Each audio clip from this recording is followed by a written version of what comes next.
and welcome to What Women Must Know. It's great having you as part of this community and this conversation because this show is dedicated to empowering you with truthful information so you can make the most informed decisions regarding your health and well-being. And what's wonderful about these conversations, it comes from many different angles. I have many inspiring guests and different points of view, so we are learning and growing and expanding our understanding and awareness and options all the time. It's so important to get informed so you really can make the best decisions possible for yourself and your family, friends, and greater community. So again, thanks for joining in on another wonderful conversation that I will be having today. And I always want to encourage people to either go to my Facebook page, which is What Women Must Know, and like me there because I post all of these interviews so you can get the archive shows, or you can go to my website, which is drcherylselman.com, because if you opt in there, then I get to send the shows out to you. And there's always other great information that I would love to share with people in my community. So that's two ways to go. Go to What Women Must Know on my Facebook page or drcherylselman.com. So having said all that, let's just get on with the conversation today because we are having a conversation with Simon Saunders, who's all the way in South Australia, which is a state of Australia for those that don't know. And we're going to be talking about the healing power of the ancestral diet. And let me just introduce Simon to you, a little bit about Simon. He is an IT engineer with a passion for nutrition. By refining his diet to prioritize nutrient-dense foods, he has managed to lose over 110 pounds. It's 110 pounds.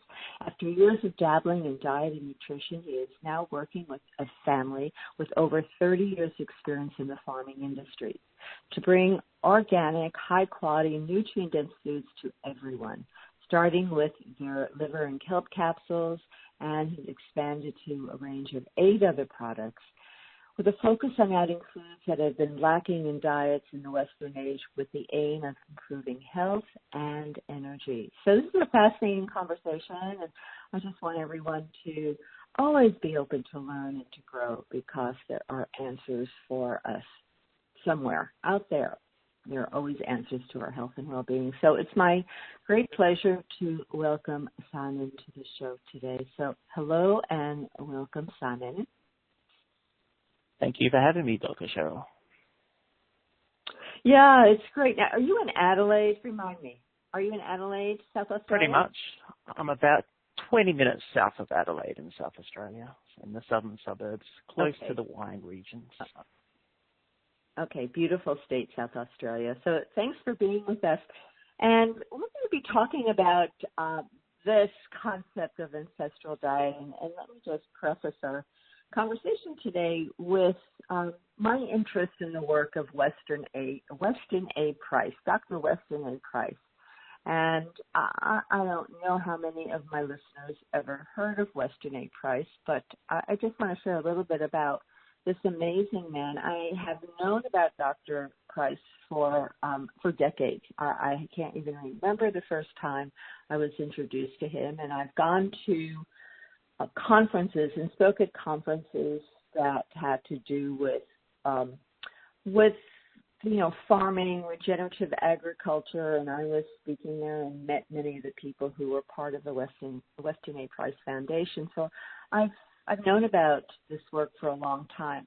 And Weston A. Price was a very interesting man because he lived in he was born in 1870, died in 1948. And in the 1930s, as a dentist, he was seeing more and more of his patients, especially children, coming in with crowded teeth, with their poor quality, more cavities, face shape was changing.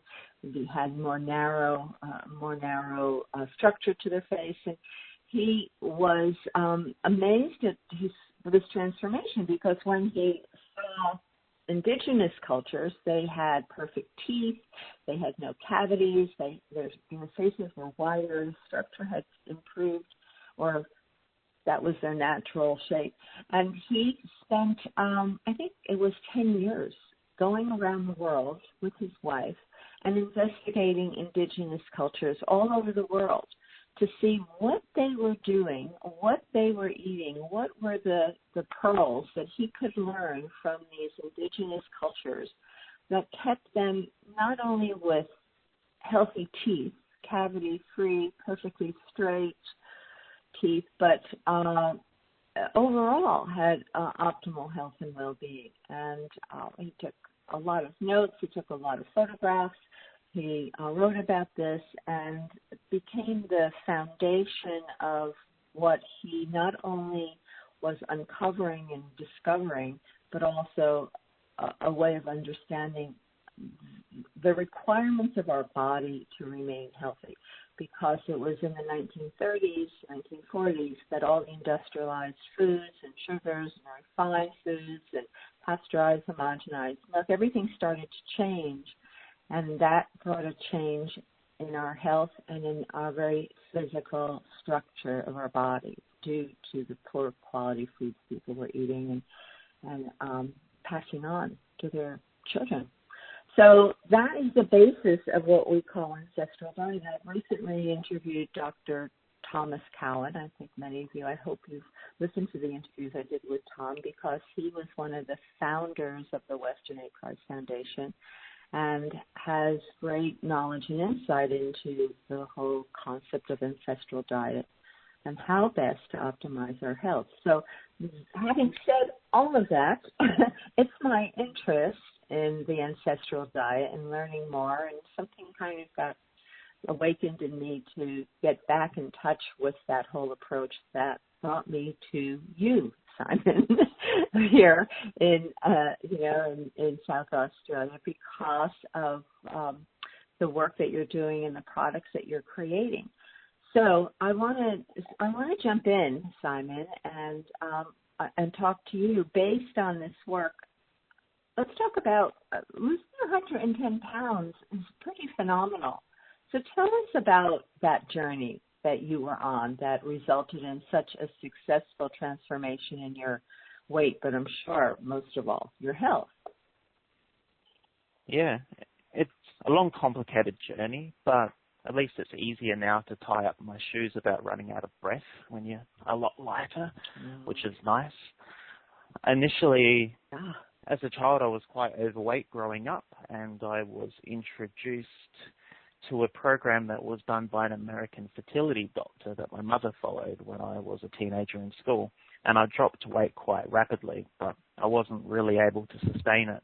And over many years of gaining and losing quite a bit of weight over and over again, I started realizing how important the nutrition made me feel when starting to lose weight. So as I started prioritizing all the important B vitamins and getting enough sunlight and all those different things all working together, it made losing weight part much more effortless without having to really think about it as much, and just feeling good and having more energy and improve my sleep and everything end to end. So I was able to fairly effortlessly end up losing the weight at the end of the day.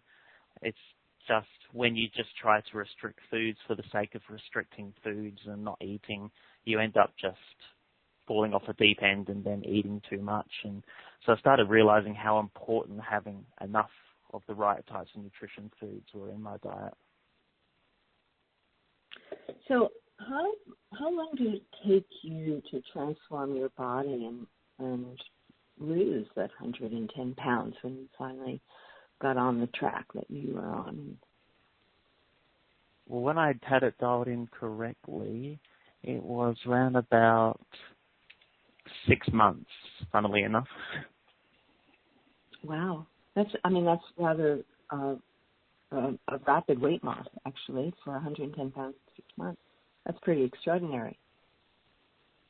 Yeah, but I've learnt with helping enough of my friends and different ones along the way, there is a real differential between men and women and weight loss. It actually works out generally about half the amount.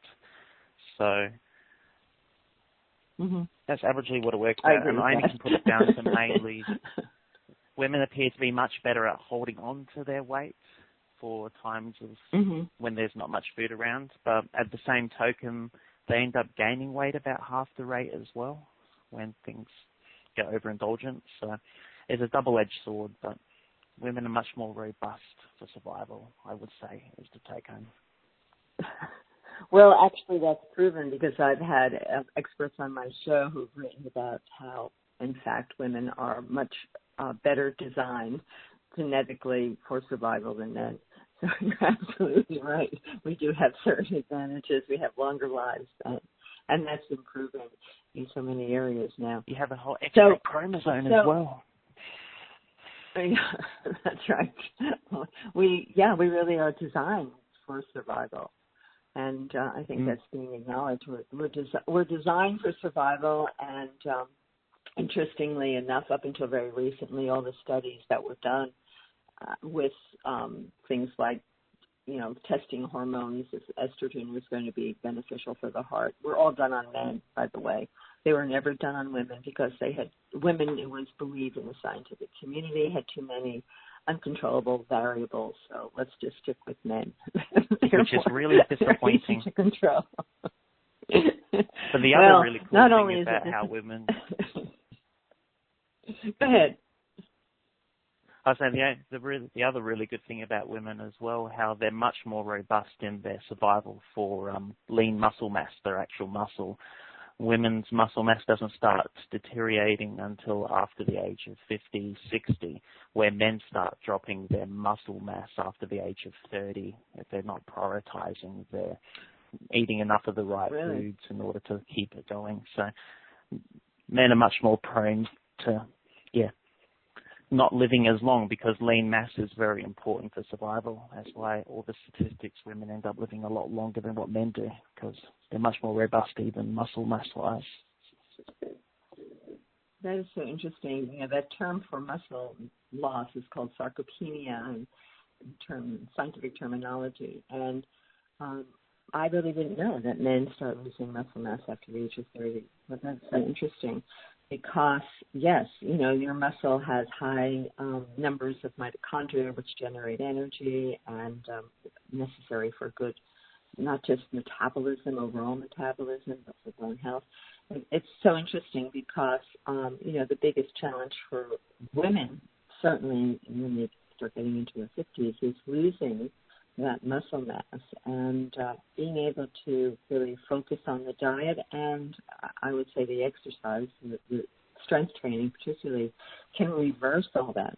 That's a goal that I am working with right now is rebuilding muscle mass that has been, lost over the years because for me, myself, I wasn't doing the strength training regularly nor eating the proper forms of protein that would help regenerate muscle mass. So I'm turning all that around, Simon, and rebuilding my muscle mass right now at this stage of life, which is fantastic.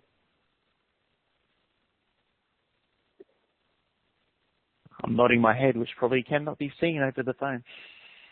I agree wholeheartedly. Not easily. So when I was listening to some podcasts, I was going back and listening to some of the work of Sally Fallon, who's one of the founders, along with Dr. Tom Cowan of Western Price Foundation. They were talking about the benefit of eating organ meats again, particularly organ meats like liver, kidney, and it kind of sparked my interest because I'm really aware of the value of organ meats, but I haven't really been using them, I would say, at all. Very occasionally having some liver, but I haven't had that for a while. And it just, it's something just resonated with me to get back into this understanding and this knowledge, this wisdom of what's called ancestral diets, which goes back to what I was saying with Weston A. Price, because it's the work of Weston A. Price. The Weston A. Price Foundation is founded on the research that Dr. Price did, understanding what are some of the most profound foods and forms of nutrition, sources of nutrition that have sustained different cultures throughout the planet, even though, you know, the Eskimos eat differently than indigenous people in Kenya or in Australia, or, you know, I mean, every climate and cultures have different ways of eating, but there were certain things that he found to be consistent in what they did eat, not necessarily the same foods, but the principles of what they were eating that remained the same and supported exceptional health and vitality in people who did get sick and didn't get overweight and didn't come down with chronic illnesses, as well as had healthy teeth. And the structure of their faces were full, as we should be.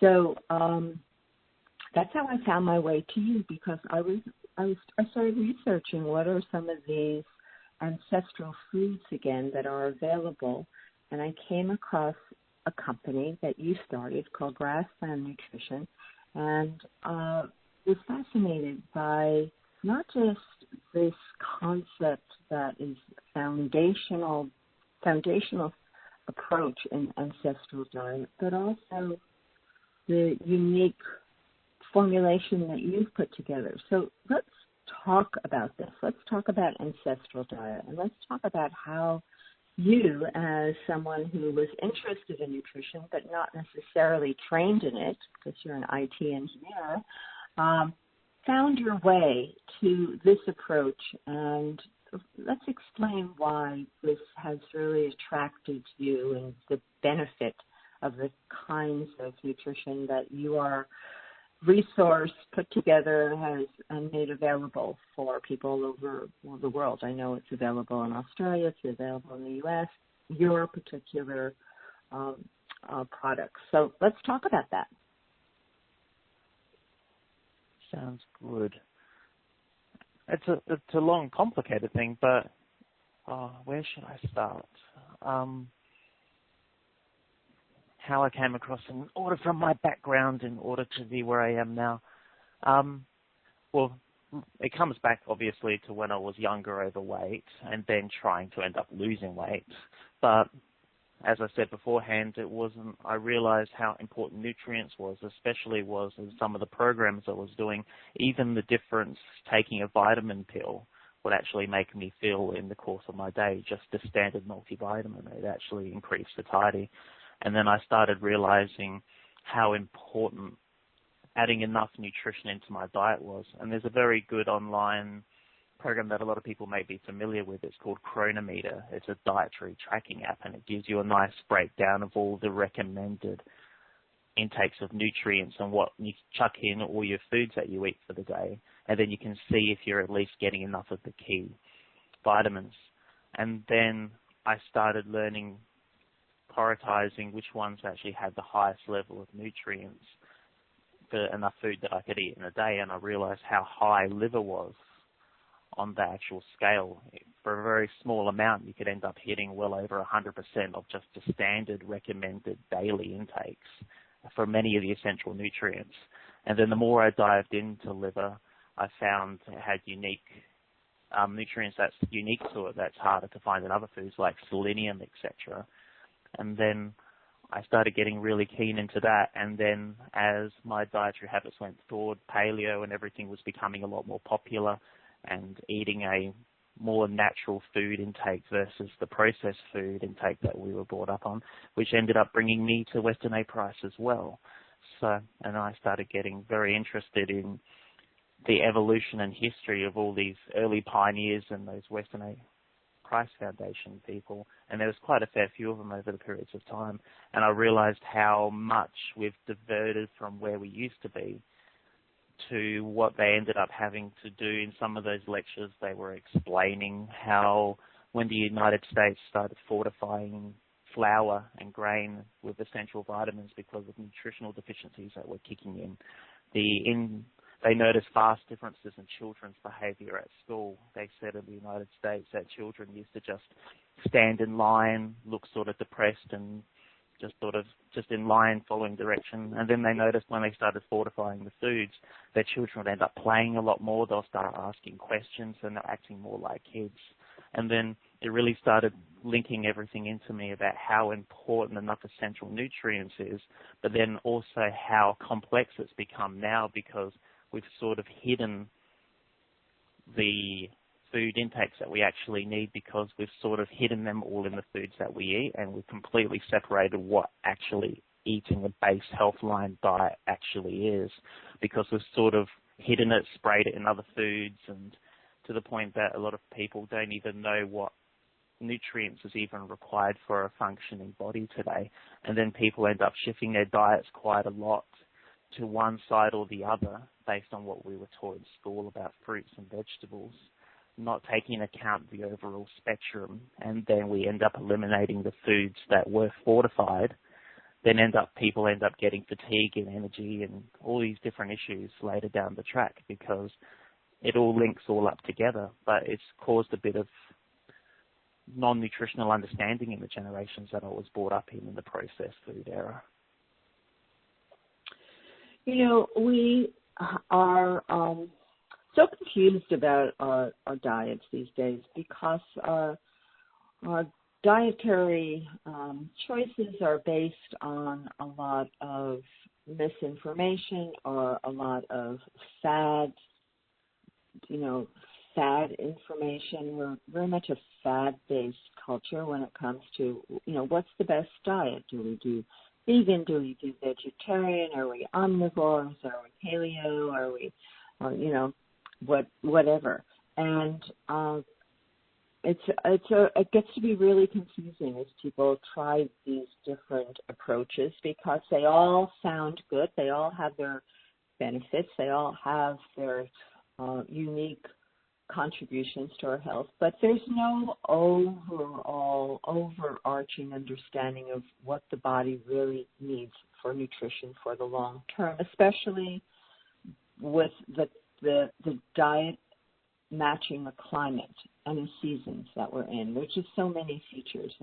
And I think that it leads to great confusion, and people try things because they sound good, but it could also lead them down the path of malnutrition and finding that they're just getting sicker, not well. So it's going back to certain foundational concepts of what is required to have a well-functioning, energized, vital body to sustain us. So we can not only have the energy, but have the joie de vivre, just be happy, be joyful, which is so much a part of a healthy body. So the concepts of Western A Price, which were based in traditional eating patterns of cultures around the world before industrialization showed up, takes us back to some of those truths. And I want us to talk about the role of organ meats, because that is a critical component of all indigenous cultures. There really aren't any true vegan and not many true vegetarian cultures in the world. I know India is a primarily vegetarian culture, but they also have extremely high rates of diabetes. So you can't quite say that diet is very healthy for them either. So let's talk about the role of organ meats.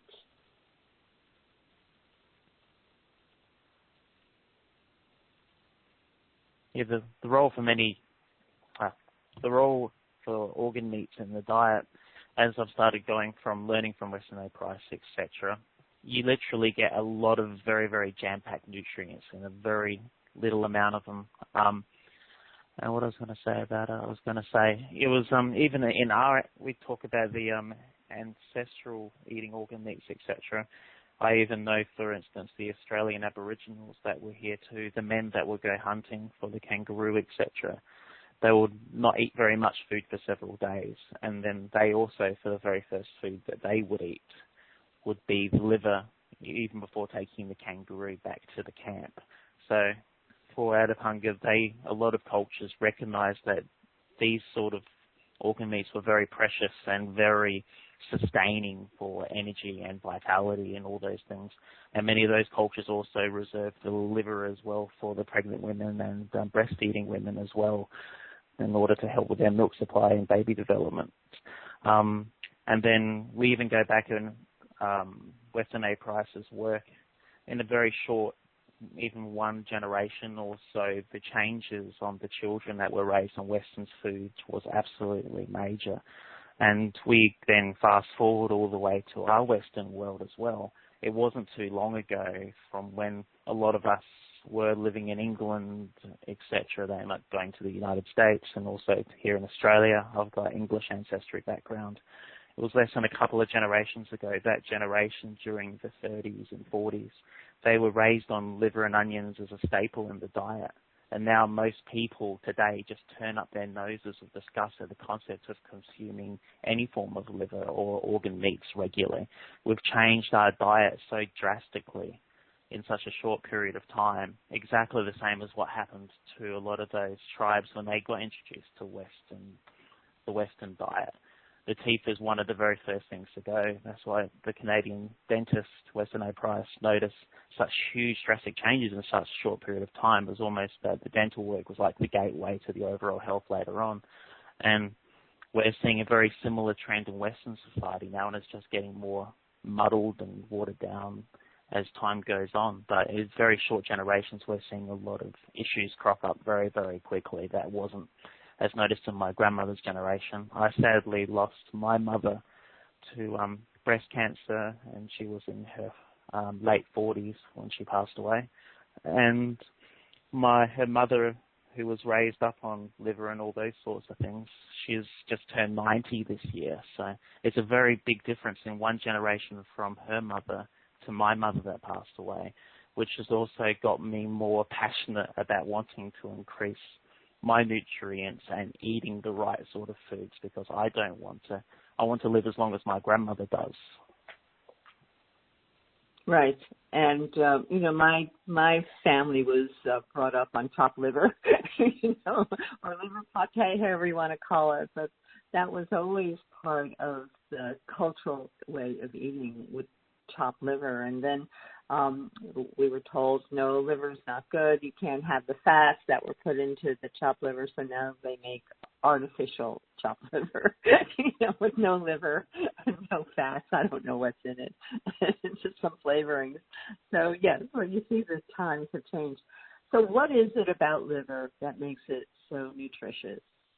Simon, tell us what the magic is about liver, and why liver was so prized in indigenous cultures that they would go for these organ meats first. I didn't know that about Aboriginal cultures, and Aboriginal Australians, that they actually would favor and go after things like the liver and the internal organs first on their hunt. That's really interesting. They knew something as well, right? They had that knowledge. They had that truth. Yes, exactly. It's funny, it's sort of an ancestral either passing down. I find it still baffling today that a lot of these cultures would have this intuition and information that was passed down, whether it was people learning certain things, don't eat that poison plant, but eat that plant, it's okay, and working out how certain stuff works together in order to help different things. There was I know it's slightly off topic with it, but there was a tribe that had a potato that would grow this sort of like, I forgot the name of the poison, but they worked out if they eat it with this particular type of clay, it ends up dealing with what was actually on the potato, and then they could actually consume it. So they work out a lot of different things to these tribes around the world, and then that information gets passed down generationally. And the same thing ends up being with organ meats too. A lot of cultures end up realizing how filling that it is and makes them feel well. And what I was going to say, and then what particularly in there, if you want to talk about a vitamin level, they're extremely rich in vitamin A, B, E, B, choline, copper, iron. They're some of the most highest things. Vitamin A in the form that our bodies can absorb is extremely important. which is also where vitamin A is slightly vilified a little bit as well, because people talk about a vitamin A toxicity, which hasn't been a fully established dosage yet when you have a look at the research papers and studies that have been done on it. The one where a doctor ended up getting blurred vision, headaches, he didn't die. He was taking the same form, the retinol version that is in liver, but he took the equivalent dosage of the synthesized form, about, I think it was from memory, about 100 livers worth in one dosage, and then that's when he started getting blurry vision and headaches. And so there's no way you can do that same sort of level just by the consumption of normal liver. No one would sit down and eat 120 livers in one sitting. And there's the reason why it's also prevalated through our society too. There was a story about polar bear liver toxicity as well. And that one's very interesting. There's a study published by the Medical Journal of Australia. I have to send the information to you about that one. But they go into the whole story about the two Arctic explorers that ended up having to make their way back, and one of them ended up dying, and they ended up blaming the fact it was a consumption of polar bear liver. But the two people were on very drastic diets. One of the people that ended up passing away, he was on a vegetarian diet at the time, and he didn't want to eat the dog on the way back, etc., which a lot of people wouldn't want to do on the way through. And yeah, it was a very long, complicated story, but it's a very interesting story when you start having a look at the exact thing. But a lot of stuff ended up getting taken out, and then people repeat it enough, and then everyone starts believing it. So, and what else I was going to say about that? Well, I wanted to say that one of the objections to eating liver, and by the way, if anyone is anemic, liver is one of the best foods to be eating to help rebuild stores of organically available iron. And, it's such a healing food for many reasons. But, a popular objection to eating liver is the belief that liver is a storage organ for toxins in the body. It's a common belief that you don't want to eat liver because that's where all the toxins are, and especially if the animal isn't grass-fed. And, the truth is that the liver does have a role to neutralize toxins, but it does not store toxins. And I just recently found that out. I thought that was really fascinating. The toxins in the body the liver does not store those toxins, and toxins are more likely to be held and accumulated in fat tissues in the nervous system. So it's, in fact, a storage organ for nutrients, and that's what you were saying. The liver is a powerhouse for the storage of vitamins A, vitamin D, vitamin E, vitamin K, B12, folic acid, and even minerals that you mentioned, like copper and iron, which is why it's so good for the blood. But the thing is, you cannot get the body to utilize the synthesized artificial forms of vitamins that are found certainly either in fortified foods or in the cheaper multivitamins that you find on the shelf in the supermarket or your drugstore or chemist shop. Because they're synthesized, the body does not utilize them or recognize them in the same way. And the most powerful way to get these building blocks for our health is to eat them in the form that nature has designed them to be recognized and easily taken up by our bodies. And that is why these animal organs are so unique in their ability to deliver key nutrients, power-packed nutrient delivery systems really are what these organs are about.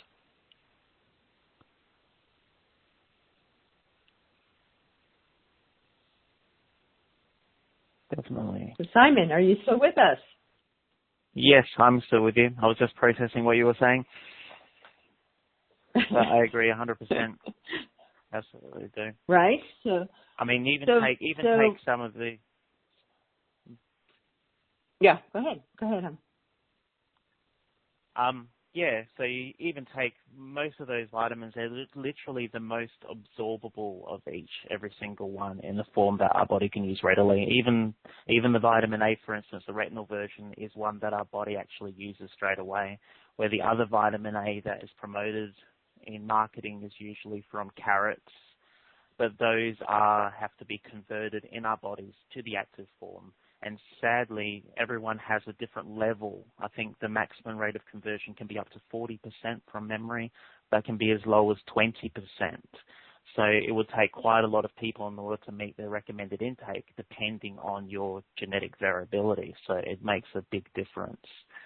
So including a little bit each day of pretty much every single bioavailable form of the vitamins from A, all the B, C, D, E, K2, all those, it gives you a mixture of every single one that the body can actually use straight away. Okay, I have a question for you.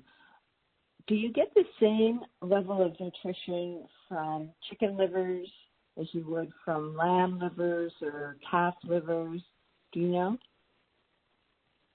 I haven't done a comparison chart of the other livers. I should do a check of the differences between the two. I haven't personally eaten myself too many chicken livers in the past. I've heard people like the taste of them quite well. The history, there was an interesting news, I forgot the name of the company. They were doing a history of supermarkets in the United States during the 30s, 40s, 50s, and they were going through a history of how our food production has changed over time. And they were referring to chicken at the time, back in the 20s and 30s in the United States. Chicken used to cost as expensive as lobster to buy. It was considered a real delicacy. And now within a couple of generations, it's one of the cheapest meats that everyone can buy off the shelf. So our consumption of chicken has increased a lot more than what has ever been in our human history because of price reasons. So, but I would have to one time sit down and do a comparison between the different forms of liver. Yeah. I'll be interested to see what the differences are. Yeah, be interesting. Yeah, I'm just having a look that my dad was diagnosed with pancreatic cancer, and I brought him to a very well-known physician whose name is Dr. Nicholas Gonzalez. And Nick Gonzalez was renowned for his success with pancreatic cancer. And I remember when I looked through all the supplements that my dad was put on by Dr. Gonzalez, there was a big jar of liver powder. And in actual fact, Dr. Gonzalez, insists that all his patients who are dealing with cancer have liver in one form or another. And that goes way back to earlier physicians who were recommending raw liver or desiccated liver, from pure, clean animals as a part of a medicinal impact for healing. So I didn't really understand it at the time. I just noticed there was a big jar of this,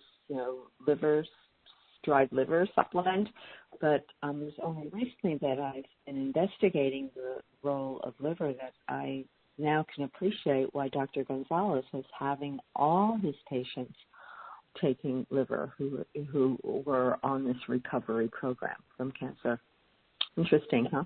He was very interesting. Knowledgeable about that. Yeah, so let's talk about some of the other organ meats that you have researched and you have made available. Yep. So some of the other ones we have available is mainly two others at the moment. You also have kidney as well as heart. So the kidney organ meats, they're very good. They've got natural, I think it's DAO from memory. It's to help support healthy immune systems. It's also very rich in vitamin B12 as well. But the DAO, I forget how to say the full name. It's a very hard word for me to say because I'm not doctor, but it's pretty much acts as a natural antihistamine for those that struggle with histamine issues. And I've had a lot of friends that have very high histamine reactions, and just with taking a very small amount of the kidney, within half an hour their histamine issues die down dramatically. Yeah, that's so interesting. That's where the kidney comes in. That's fascinating. Well, I was talking to a friend who has some kidney issues and some, I guess it was diagnosed as kidney disease, and kidneys weren't functioning optimally. So looking at ways to support her in regenerating the kidneys, and I had learned about the kidney, that you have freeze-dried kidneys from these amazing grass-fed animals, which we'll talk about in a minute. And from my knowledge through traditional Chinese medicine and other things I've studied, there's often this law of signatures, right? If the plant looks like an organ, it's probably good for an organ. And it's true also for these organ meats. They support the health of the organ within our body. And I was discussing this with my master Chinese herbalist. If taking kidney in the form that you have available would support her kidney's ability to regenerate. And he said, yes, he totally supported that approach. So that was great validation for something that I sensed was beneficial, but it's generally hard to find good quality kidney, which is why I love what you were doing, Simon, and we're going to talk about that in a minute. But is there anything else you want to say about kidney or about heart? And we haven't really talked about heart and the nutrition that's found in the organ of the heart, as well as the kidney. If there's anything else you want to add? Yeah, with heart, the main thing that I highlight from that, heart is a muscle, so it's very similar to a very lean protein source. So it's higher in protein, but it's also very rich in a nutrient that, of course, it's got B12 in it, very similar to the liver. The liver is the highest in B12, but what's unique about the heart is it contains a coenzyme Q10 in there, which also helps support a healthy heart, funnily enough, which is very similar to what you're saying about the kidney. It's sort of not ironic, it sort of makes sense that a lot of these things that you eat end up supporting the very organ that you're eating because it has the same ingredients that we actually need to have a fully functioning one.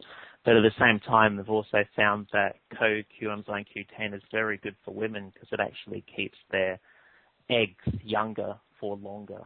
So it actually improves fertility lifespan for a woman, ironically enough, with Q10.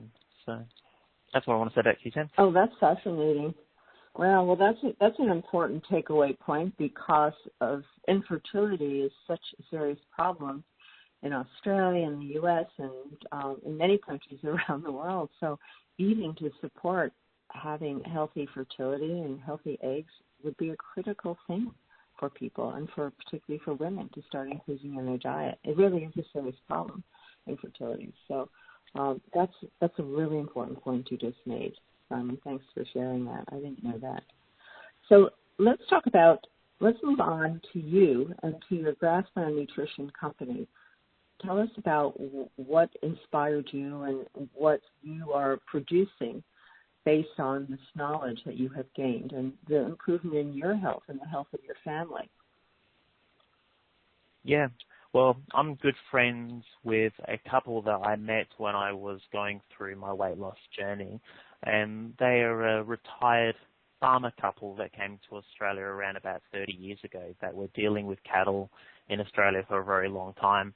And they came from the old country in Denmark, and they were raised up on liver. And they had a nice liver pate that they actually wanted to sell, and they were selling it at local farmers markets, and it was doing reasonably well, but it was harder for them to bring it up to scale.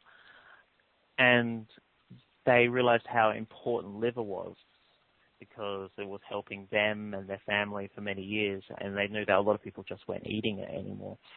So when I caught up with them, they invited me to help them start up this company with them, and I've been working alongside with them. So they had a passion also for Western A price as well, and then we got together and we started to source the highest quality organ meats that we absolutely could, and we partnered up with, and it's visible on our website, we probably one of the very few companies that actually show exactly the source of where we obtain it from. A lot of companies will say we get it from New Zealand or just Australia. We actually name the farming company that we source it from, which is a company called OBE Organic Australia. They're a very large collective of organic farms that extends from the northern tip of Queensland all the way bottom to my state in South Australia. It covers a land mass of farms collectively, which is almost twice the size of Texas. So it's a very large farming collective. And they have natural rainfall that comes in from at the top of Queensland. Every year there's a massive sort of rain surge that comes in, and it feeds the entire Lake Erie Basin all the way down in the Channel Country, and the water flows through natural streams and it floods the entire plains. And then that regenerates and washes all the high nutrient dense soil down, and then the cows feed off of around about 250 native species of plants and grasses. So it's a very unique animal that's raised on very unique land, and not just a standard grass-fed, grass-finished farm that you experience that still may or may not use fertilizers to manage their smaller pastures.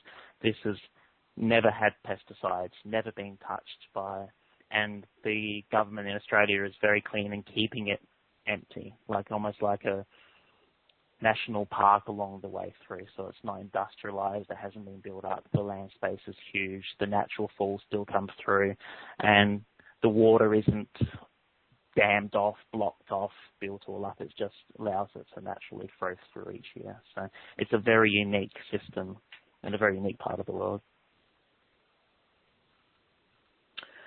So you have this resource of getting these really clean organ meats, and that has always been a concern for people who have expressed interest wanting to eat liver, whether it's the raw liver, whether it's dried liver, and you make it in different forms, which we'll talk about. But it's critically important to know the source of your organ meats because of where cattle are raised and what may be put into their feed and what they may be exposed to. So you want the purest animals on the purest land, which is what you were describing, that exists in this part of Australia, which is quite unique, which is really reassuring. I mean, that's what we need to know. We need to know that the organ meats or any foods we're eating are the cleanest possible without chemicals, pesticides, and whatever else they may be adding to the land or to the animals. So, you're guaranteed when you're working with these products that they are truly not only the most nutrient dense, but also the purest. Exactly.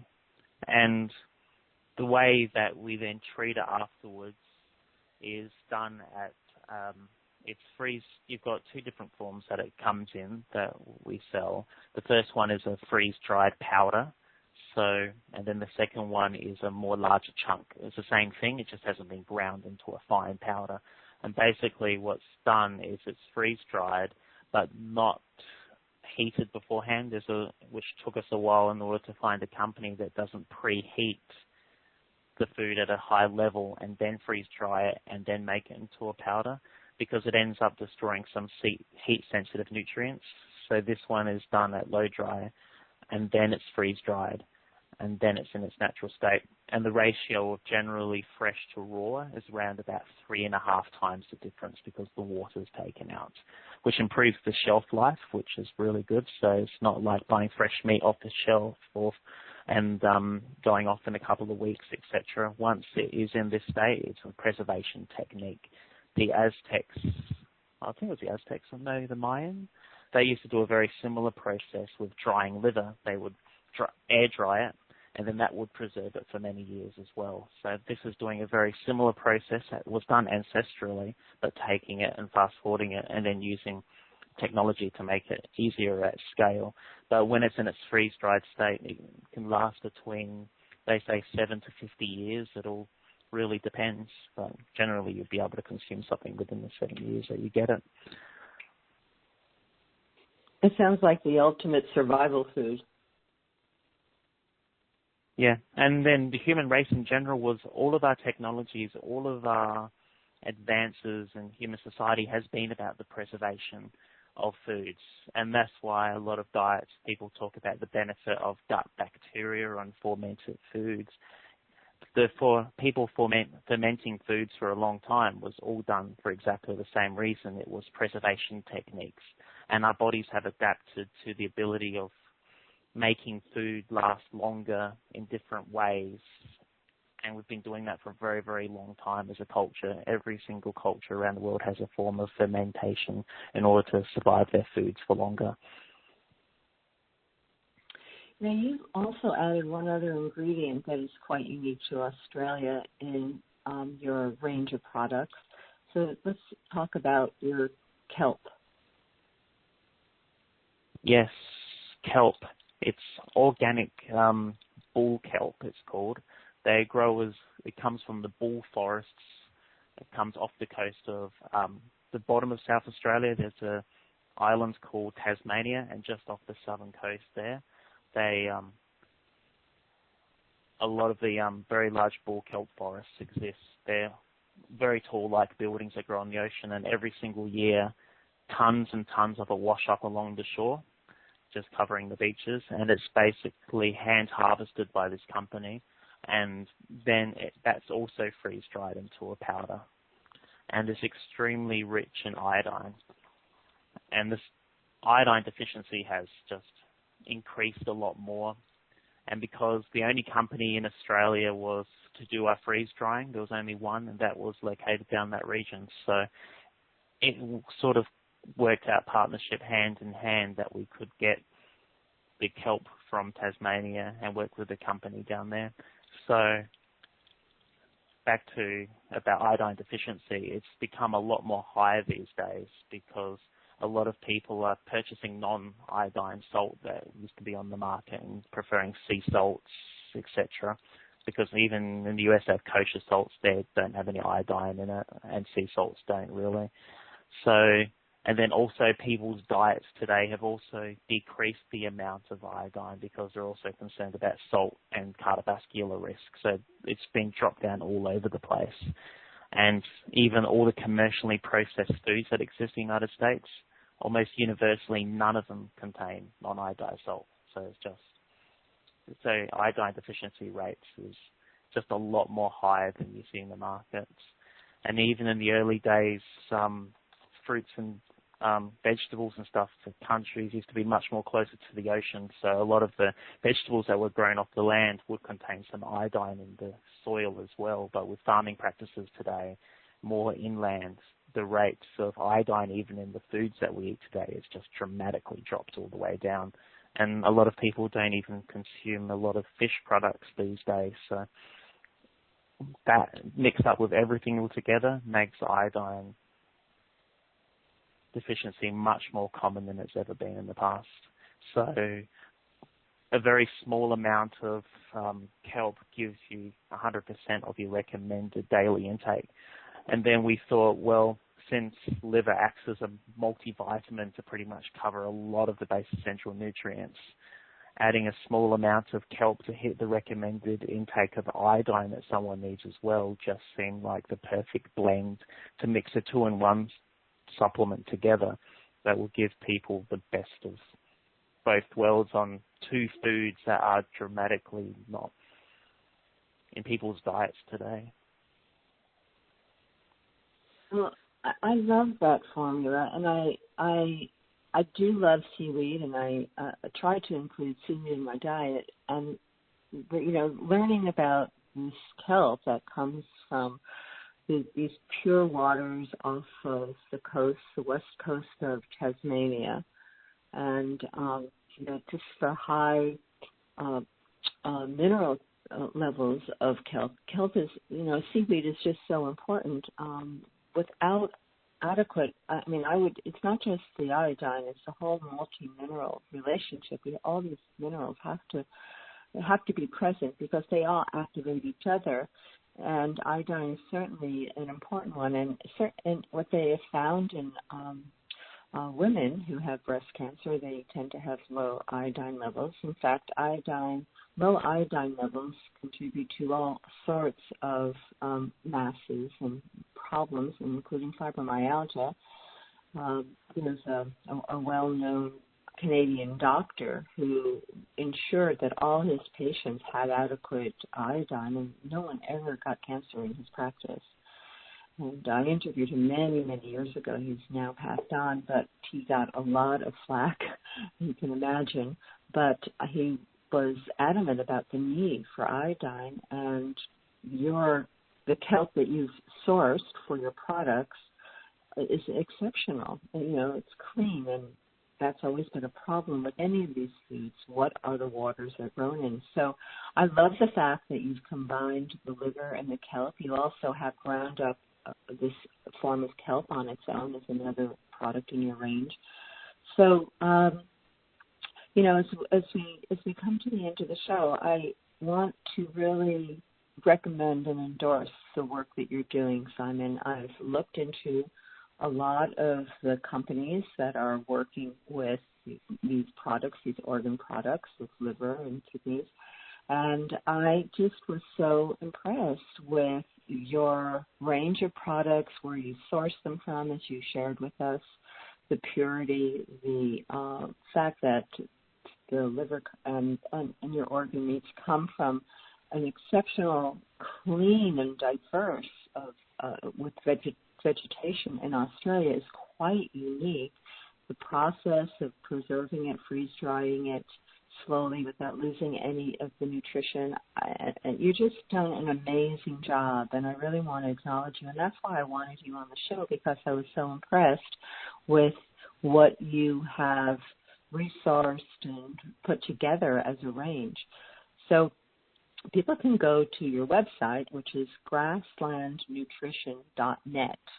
So it's .net, grasslandnutrition.net, to learn more. I know that people can source your products from Amazon in the U.S. as well as Amazon or directly from your website in Australia. Do you ship to the U.S. or should people go to Amazon to order it in the U.S.? So if they order through the website, they, for instance, on your show, they could use PRN and for a coupon code, and I can put in 10% off. But when people in the United States order through the website, I ship it from Amazon in the US that holds our stock over there. So the shipping works out a lot faster to each of those customers. So they can order directly from Amazon because they look after it for us and look after shipping. But I can also, when they order through the website and choose America as where they want to buy from, I ship it to their address from America. So they'll get it only in a few days. Okay, great. And so there's a coupon code, PRN, for Progressive Radio Network. PRN will get people 10% off their order, which is fantastic. I'm glad you're doing that. So just to wrap things up, is, for people who are listening, if you're feeling that you are needing high-quality nutrition, if you're feeling tired, if you're sick, if you feel like you just don't have the stamina to do what you want to do, you want to build your muscle mass, you want to protect your heart, you want to just rejuvenate and regenerate your body, you really want to investigate the role of organ meats. And I absolutely love what Simon is doing and 100% endorse and recommend his products. So check them out, because this is getting back to true ancestral dietary eating, which is making our nutrient requirements so easily and readily available from the source. So Simon Saunders, thank you so much for all the great work you're doing, for the great products you've researched, for your inspiration. And grasslandnutrition.net, people want to learn more. PRN for a 10% discount. You put that code in there. You're so welcome. Hey, we'll be with you again next week. And until then, always honor the wisdom of your feminine self. Bye for now.